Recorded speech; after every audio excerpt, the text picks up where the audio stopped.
moo ñu indi ñun ñëpp waaye temps bee ñu tënk te ku ñëpp bokk lu ci waay am mu doy la. Madame la Présidente, ça ne fait même pas 10 jours bi ma jugee Paris 18e au cœur de la banlieue gis naa fa say poster. Cela veut dire que banlieue bi ak diaspora bi bàyyi nañ la xel muy témoignage bi mooy def ca Paris laa tollu gis say poster ca sénégalais. merci mu bir ma ni bàyyi nañ la xel diaspora bi bàyyi na la xel. buur jërëjëf merci beaucoup. ki di introduire nag mooy madame Ndeye Issa Mbaye ñi àndal Ndeye Issa Mbaye jóg leen taxaw ca kaw ma gis leen. merci beaucoup.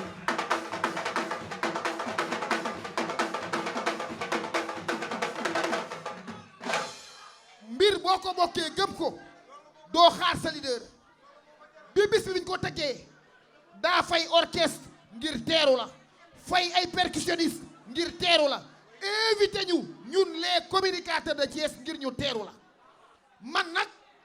ba ma lay xam wax naa la ko léegi du tey doo jëf lu lay jéppee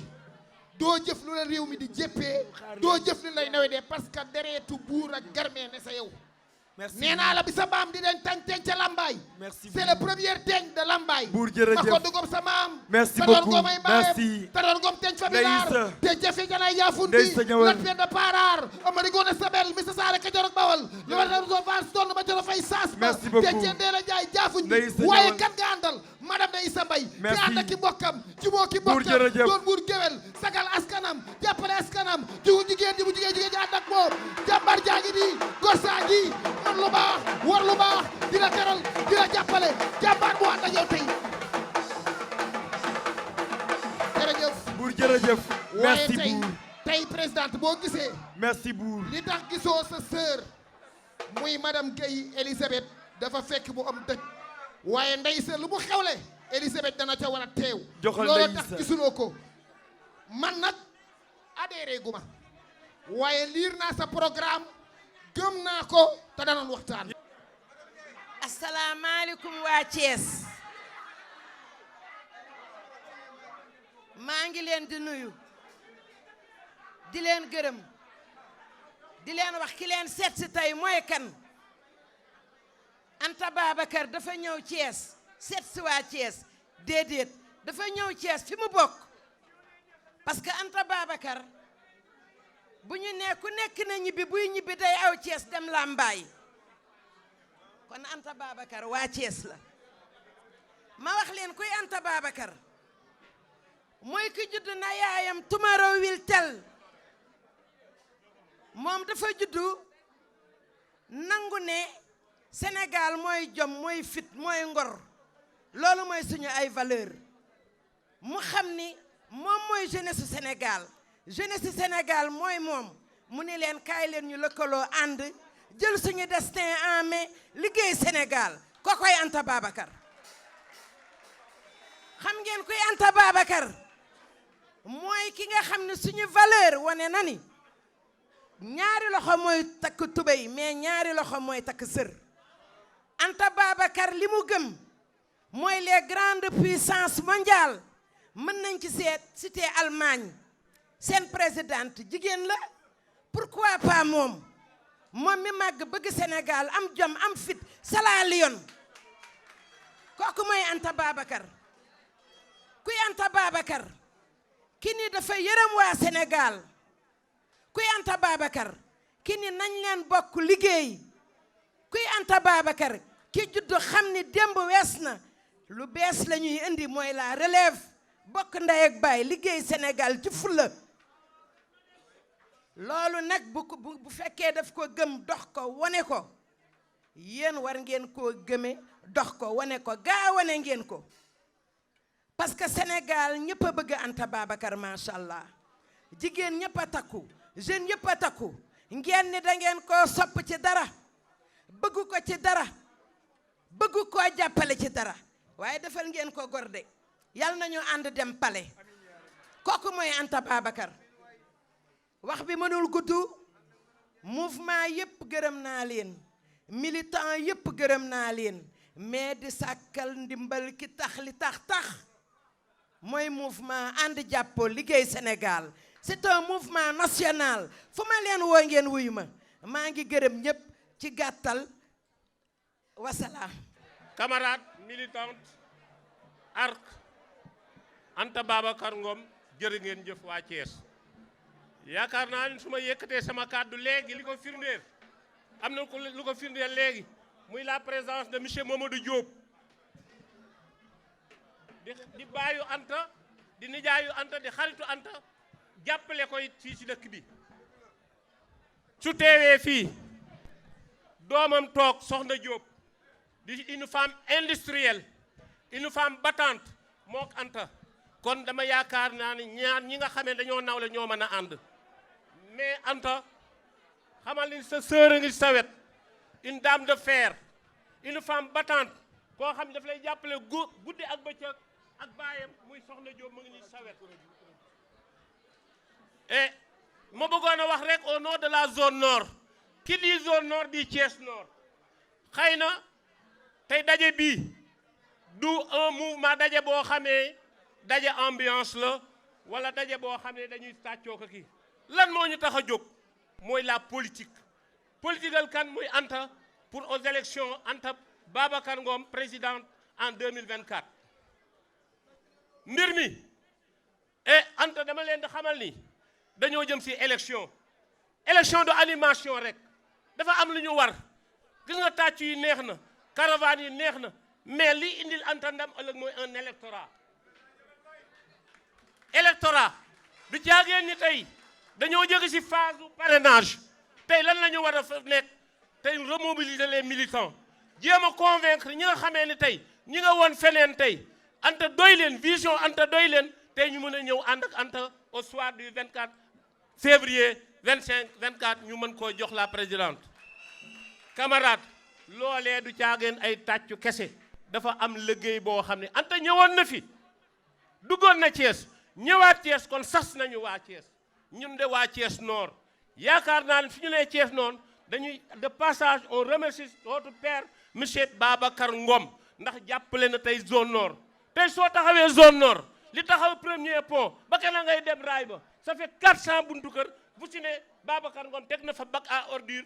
mouvement yi nga xamee ni ñooy mouvement d'assainissement jàppale na leen si ay matériel kon jaaraama Anta jaaraama ton père ñu ngi ñuy jàppale Anta ñu ngi lay wax ne Thiès a ngi nii Thiès Nord a ngi sa ginnaaw ñu ngi remercier nos frères nos sœurs yi nga xam ne c'est des tailleurs yoo ci au niveau de la zone nord mobilisé wu fasal yéene ànd ak yow ànd nañ yow si parrainage bi parrainage jotee jox nañ leen am tey nag li leen defee mooy takk seen digg ànd ak yow je vous remercie jërë ngeen jëf. waa Thiès ñu ngi leen di nuyu kenn ku si ne si turam ak si santam di kontaan si teewaay bi ngeen teew di leen xamal ne nag lii rafet na loolu c'est bien et beau dama bëggoon ñi nga xamante ni si ñoo pare pour far la madame présidente Anta Babacar Ngom ñu jug taxaw képp koo xamante ni si pare nga pour fal ka nga jug taxaw man loolu laa bëgg parce que dañ naan nitu Thiès bu leen di wan ni ñu ne ay nitu Thiès san am nañ ci leneen lu ñuy dox leen laa bëgg ñu xam ko ay wax falul Anta dox di dem falul Anta lii mooy fal Anta Babacar Ngom carte d'identité li ma bëgg mooy képp koo xamante ni si yor nga sa carte d'identité bu bis baa nga votel ko parce que waa Thiès sonn nan man nag démb wax ji ma wax dégg naa si ay menaces de mort ak lu ne dégg naa ko ci dañ ñoo nax a nax ban sonn bu élection jub si ay lamp lan ñuy ndaxee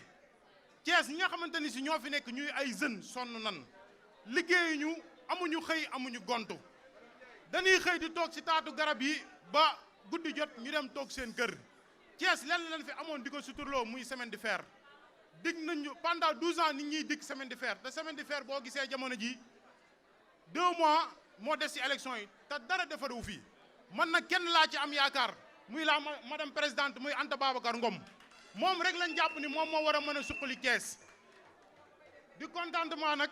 ci teewaay bi di gërëm képp koo xamante ni si responsable nga biir ARC ma leen yi joxaat rendez-vous beneen bis boo xamante ni Anta dina fi ñëwaat te bu fi ñëwaat dama bëgg mu doon présidente du Sénégal loolu rek laa bëgg ngeen tàccul ma loolu sar xolle ko mu jub ok merci jaa ngeen jëf. asalaamaaleykum mbooloo mi asalaamaaleykum waa Thiès asalaamaaleykum waa Jandeer asalaamaaleykum waa abattoir u Jandeer asalaamaaleykum madame la présidente Anta Babacar Ngom asalaamaaleykum ñëpp ñi mu àndal maa ngi leen di jox seen wàccuwaay di leen nuyu nag ci seen tur ak seen sant te di leen wax ne ñun waa Jandeer ànd ak Anta Babacar Ngom du hasard ci ñun Anta Babacar Ngom dafa marqué empreinte au tund de Jandeer Anta Babacar Ngom dafa marqué empreinte am diggante Kayar Jandeer ba Noto Anta Babacar Ngom du hasard moo taxaw fii ñu di ko seedeel Anta Babacar Ngom bu ñuy wax créer l'emploi du Anta Babacar Ngom loolu daf ko dépassé Anta Babacar Ngom digut ci tundu Jandeer commune de Jandeer benn xale traînetu fa benn chômeur nekkatu fa du góor du jigéen ci tool yi lañ nekkoon di ñuul diggante Jandeer ak Bayax ba Noto diggante Noto ba croisement Jaxiraat xale yaa ngi xëy xale yaa ngi gontu xale yaa ngi faj seen aajo jigéen yaa ngi natt ay tontini ngir yàlla ak Anta Babacar Ngom Anta Babacar Ngom créer emploi nekkatul sa problème defar Sénégal moo la tax a jóg Anta Babacar Ngom xale yi nga bëgg a noppal jigéen ñi nga bëgg a noppal kon yéen jigéen ñi leen rek laa leen di dank ci Anta Babacar Ngom mooy ma carte ma voix jox leen ko Anta Babacar Ngom mu defar Sénégal ba kenn dootul tumaranke benn jigéen dootul jóg 4 heures du matin di tëdd 4 heures du matin 24/24 jigéen ñi 24/24 góor ñi di daw te dara nekkul ci seen poste soo xëyee mu ne la yoruma ñaar dërëm yu ma la jox góorgóorlu leen ngeen fay Anta Babacar Ngom ngeen fal ko pour président 2024 Anta Babacar Ngom nekk suñu président jàppale ñu jàppale ndaw yi ba kenn dootul yéeg kenn dootul wàcc kenn dootul tumaranke Anta Babacar Ngom ñu ngi ci sa ginnaaw waa tundu Jandeer nee nañu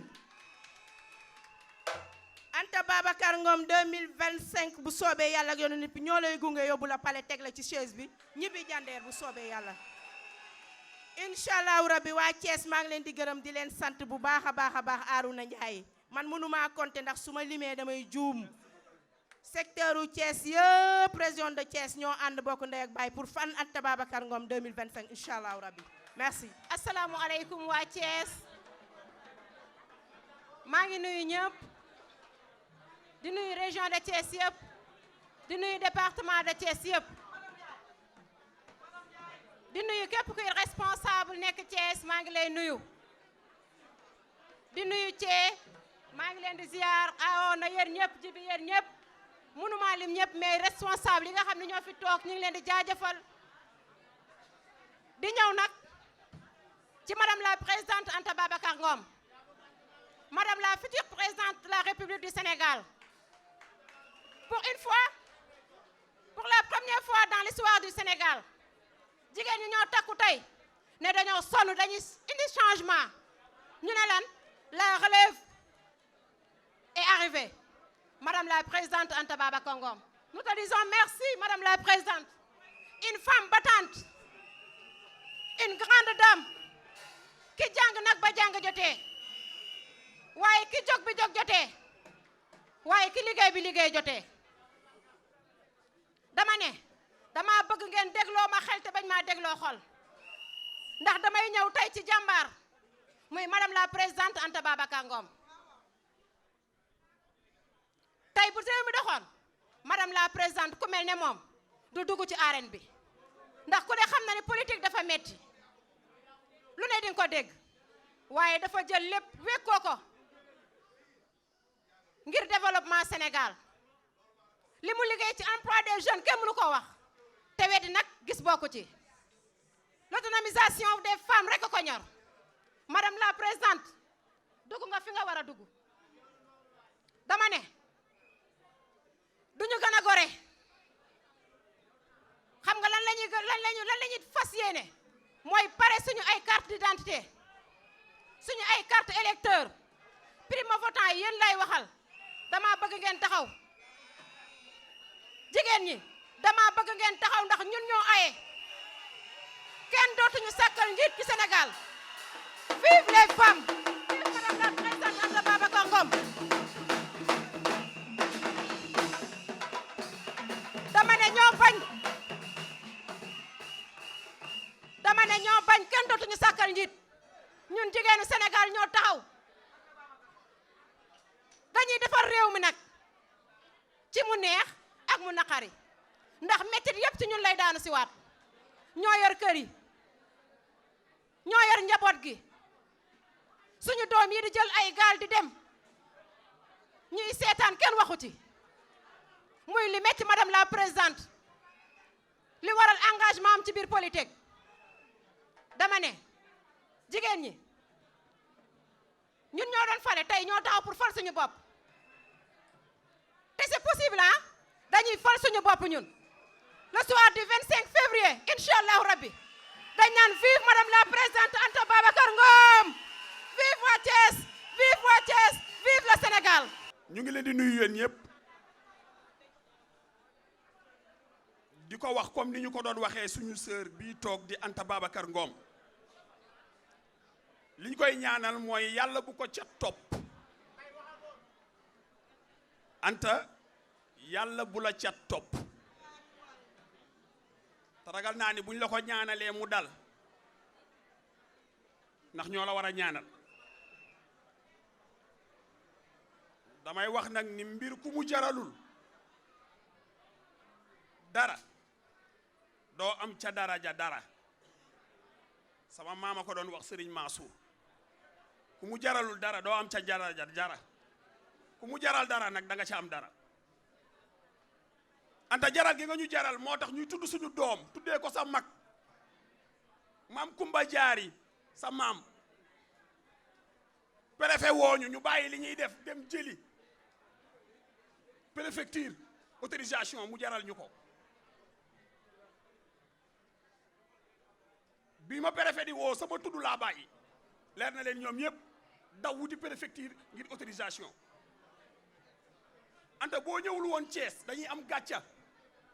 suñu amul woon autorisation nga war a ñëw Thiès ñun Thiès dañuy am gàcca kon sa ñëw Thiès suñu ndam la ñun waa Thiès sa ñëw Thiès suñu ndam la ñun waa Thiès damay wax nag mbir mi du wax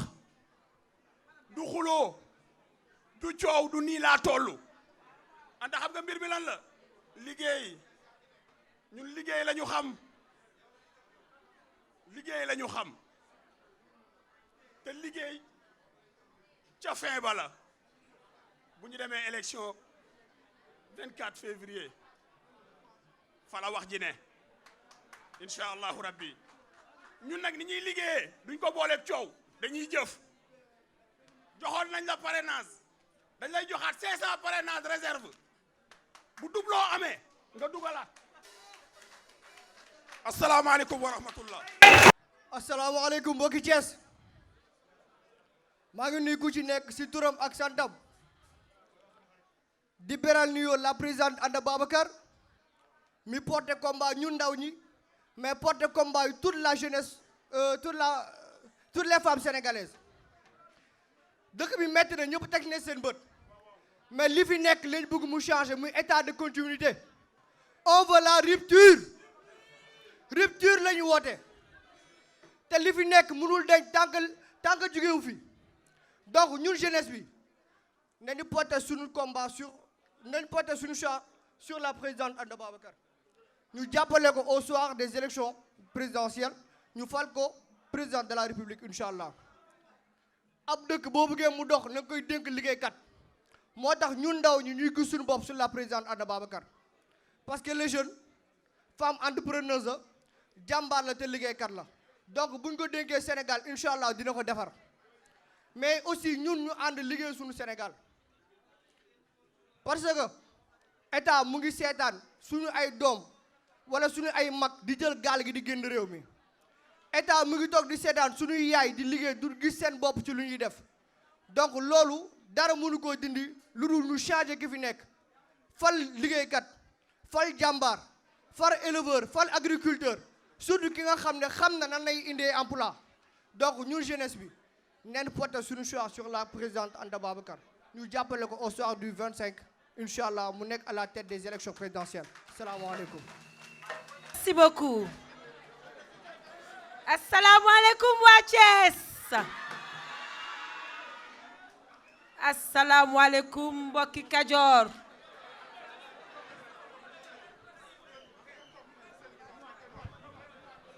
Asalaamaaleykum mbokki Sénégal.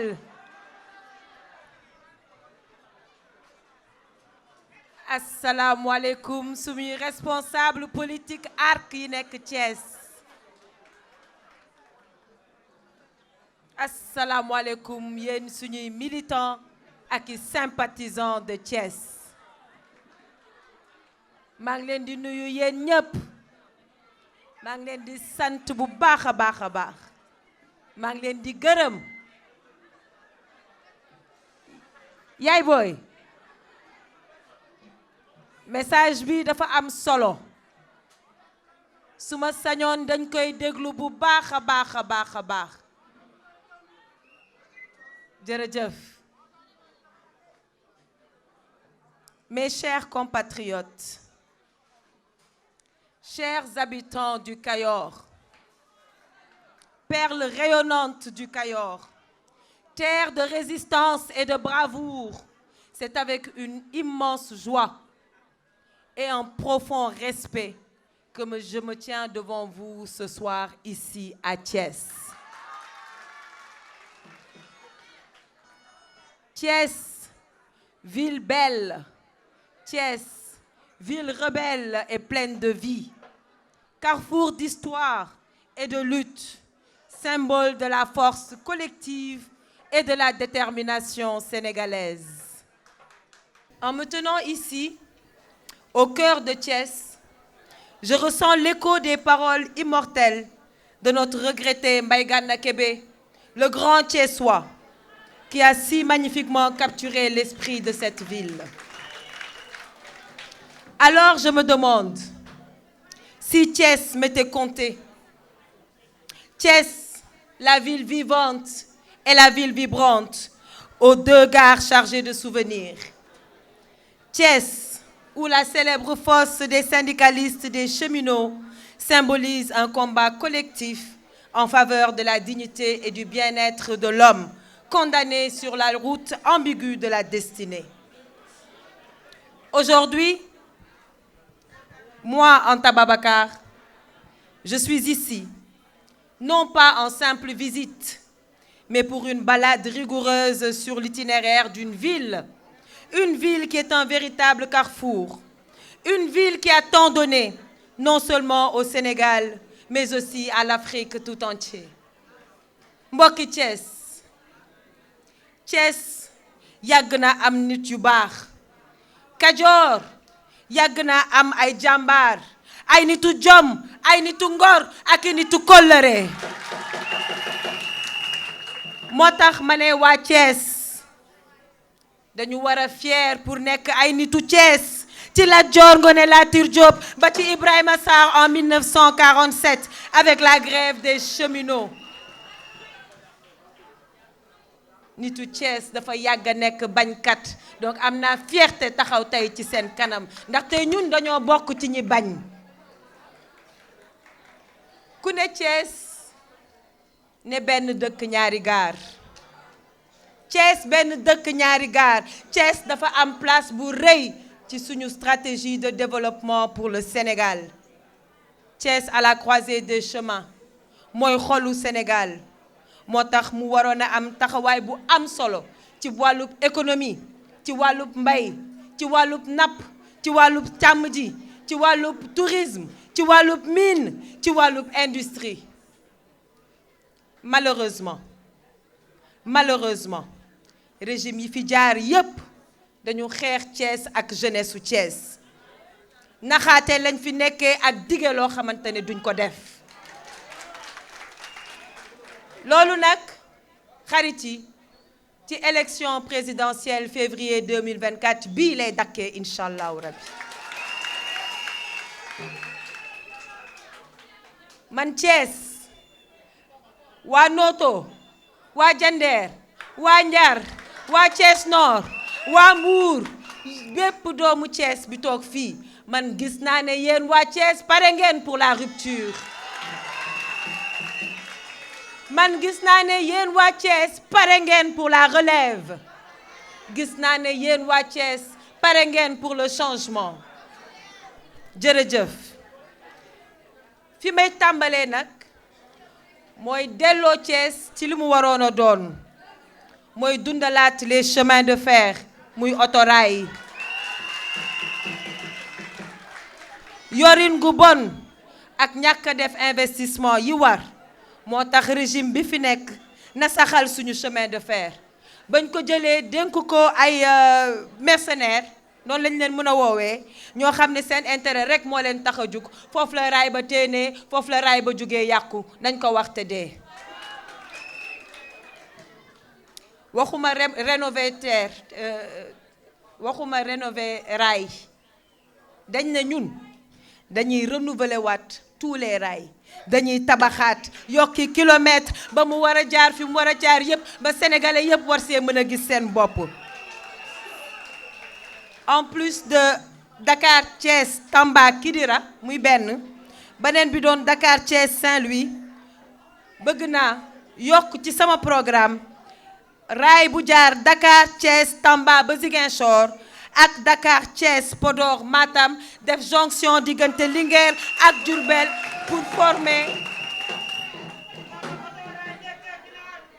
pour former li ñuy woowee la boucle du Nord loolu programme boobu maa ngi ko tuddee Arigoni mag ñi xam nañ li ma wax mag ñi xam ngeen li ma wax ñu ngi koy tuddee Arigoni dinaa ko yaatal ba bépp doomi Sénégal bu bëgg a tukki mën ko def ci confort def ko itamit ci sécurité ak fépp fu mu mën a doon. Le circuit de chemin de fer sera également accompagné d'un réseau d'autoroutes. mbokk yi il faut que chemin de fer dundaat il faut que Thiès kaay benn dëkk ñaari gaar dundaat sama yéene nag mooy pour Thiès duñu bàyyi dara duñu bàyyi benn domaine benn fànn muy naax saay incha allah bu ma faloo dinaa jagleel Thiès programme d'investissement bu ambitieux dinañu sokkali mbay mi jàppale baykat yi ci ay suuf yu baax ci semence ci engrais ci tracteur te nag mu ànd ak ay formation yi leen mën a accompagner ba ñuy mën a améliorer seeni rendement dinañu dooleel càmm gi aménager ay zone de pâturage dugal fi ay races génétiques yu baax bëgg naa créer des espaces de stockage yu am solo fii ci biir Thiès boole ko ak ay unité de transformation ak agro-industrielle te mën naa nekk fas naa yéene yi tamit taxawu tourisme bi bu baax a baax a baax parce que ku ne Thiès di nga gis Mbour di nga xalaat tourisme boo xamante ne dina jógee Pointe Sarène ba Mbour dinañ fi aménager ay hôtel haut de gamme ànd ci ak suñuy partenaires du secteur privé ak diaspora mbokk yi su ma faloo dinaa def moratoire sur la pêche industrielle ak bateau étranger yi yéen waa Kayar ñëw naa Kayar ngeen wax ma seen jooy dégg naa ko bu ñu faloo incha allahu rabi dinañ teg moratoire boo xamante ne dina nekk ñetti at yoo xam ne les bateaux industriels yi taxaw ci digg géej gi di manque suñuy jën dinañu may jàmm ndax suñuy ndaw mën a liggéey suñuy mool mën a liggéey suñuy mareyeur mën a liggéey jigéen ñi mën a transformer li ñu war a transformer loolu dafa bokk ci li war a mën a xeex mbënn mi et encourager les jeunes parce que gis naa ne sonn nañu lool ñu koy yëg ci suñu biir xol dinañu xeexi tamit érosion côtière bi xew fii te jàppale vraiment toutes les personnes qui ont été impactées par cela mbokki Thiès xam ngeen ne njàng mi ak faju dafa nekk priorité ci suñu programme. Thiès salaamaaleykum dama ne Thiès dinañ fi ubbi ay centre ak ay lycée de formation professionnelle yu bari. Moderniser l'école polytechnique de Thiès, mais créer fii ci Thiès un lycée militaire d'excellence dédié aux jeunes filles mooy le Prytanée militaire de Thiès. waaw du góor ñi kese ko mën jigéen ñi tamit war nañoo mën a dugg ci armée bi. Merci. Inch'Allah dina créer ay centre de santé yu doy ci gox-goxaan yépp, hôpital de Mbour ak hôpital de Thiès ñu liggéey ba relever ko à un niveau 3 inch'Allahu rabbi.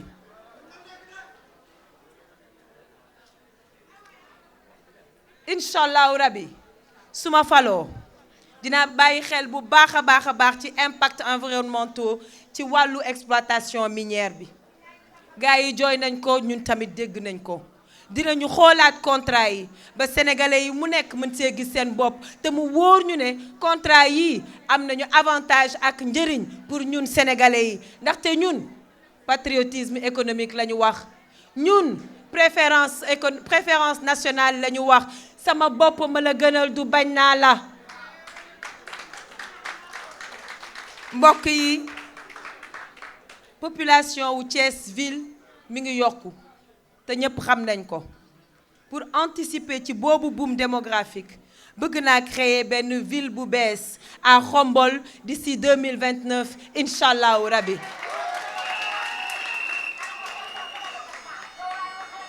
di nuyu sama yaay ji jóge Khombole di ko sant di ko gërëm tamit ci teewaayam. Mesdames et messieurs, mes chers compatriotes, en 2023, nous faisons face à une réalité. Un quart de siècle après l'alternance de 2000, le Sénégal reste encore prisonnier d'un cycle politique stérile.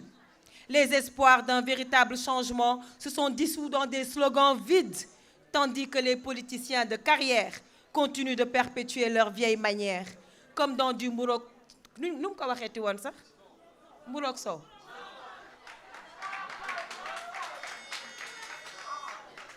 Cette stagnation politique où les perdants d'hier deviennent les espoirs d'aujourd'hui et les vainqueurs d'hier deviennent les oppresseurs d'aujourd'hui relève d'une dynamique circulaire qui entrave notre progrès. Notre pays mérite bien mieux que cette répétition incessante et indécente de chemins politiques infructueux. Quand je serai élu, je mettrai un terme à la stagnation économique. Je déploierai une stratégie pour construire une économie robuste, une économie enracinée dans un tissu industriel dynamique. Je transformerai notre agriculture en une industrie agroalimentaire prospère, ajoutant de la valeur à nos produits locaux et assurant définitivement notre souveraineté alimentaire. Je m'engage également à augmenter notre production de viande et de lait en intégrant les technologies modernes et innovantes et en créant les opportunités d'entreprise dans l'élevage. Quand je serai élu, je garantirai la souveraineté énergétique du Sénégal. Mon ambition est de développer une puissance électrique installée de 14 gigawatts d'ici 2034. En construisant des centrales électriques sur tout le territoire national. Cette initiative fera du Sénégal un pays industrialisé et autosuffisant en énergie. Je révolutionnerai également l'éducation nationale. Je transformerai notre système éducatif qui jusqu'ici est calqué sur un modèle colonial visant à former nos répétiteurs automatiques. Nos enfants sont devenus des répétiteurs automatiques et souvent apprenant une histoire qui n'est pas la nôtre. En plus de l'introduction de l'anglais dès la classe de CI, je mettrai l'accent sur les sciences, sur la technologie, sur l'ingénierie et sur les mathématiques dès les classes de primaire. Ces matières scientifiques seront également enseignés en langue locale, en français, wolof, pulaar, séeréer, soninké, etc. Et c'est comme ça, messieurs, dames, mbokk yi,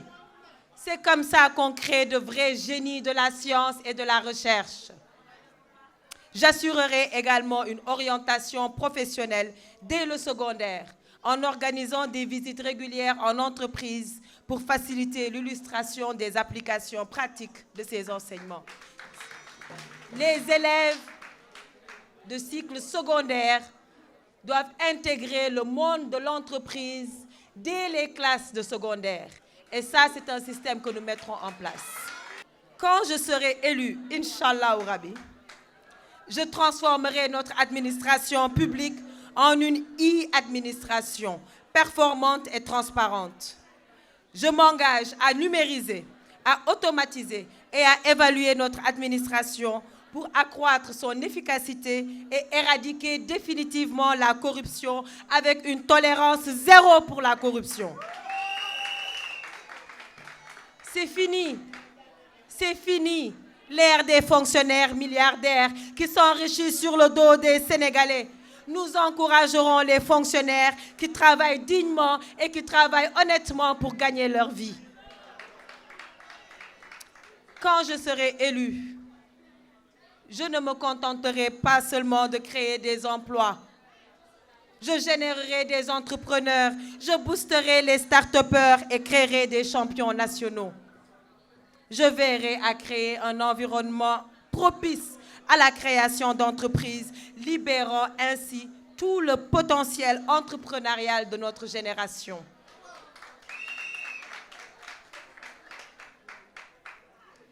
Je m'engage aussi et surtout à réduire les inégalités sociales. Je mettrai en place des politiques de renforcement des droits humains qui garantiront l'égalité des chances ainsi que la justice pour tous sans distinction de rang social ou d'appartenance politique. Mesdames et messieurs, avec Anta Babacar Ngom, présidente de la République du Sénégal, la politique ne sera plus un jeu de pouvoir, mais un instrument de transformation réelle. Elle redeviendra le vrai vecteur pour ceux qui portent le Sénégal et l'Afrique dans le cœur, ceux qui ont le Sénégal et l'Afrique dans la peau, et qui vivent et qui respirent le panafricanisme, et qui veulent honnêtement et dignement travailler pour leur peuple. Messieurs, dames, je vous invite à rejoindre cette mission, notre mission de construire ensemble un Sénégal renouvelé, un Sénégal dynamique et prospère, un Sénégal où chaque citoyen a l'opportunité de contribuer pleinement au développement de notre nation. Rejoignez-moi pour faire de cette vision une réalité.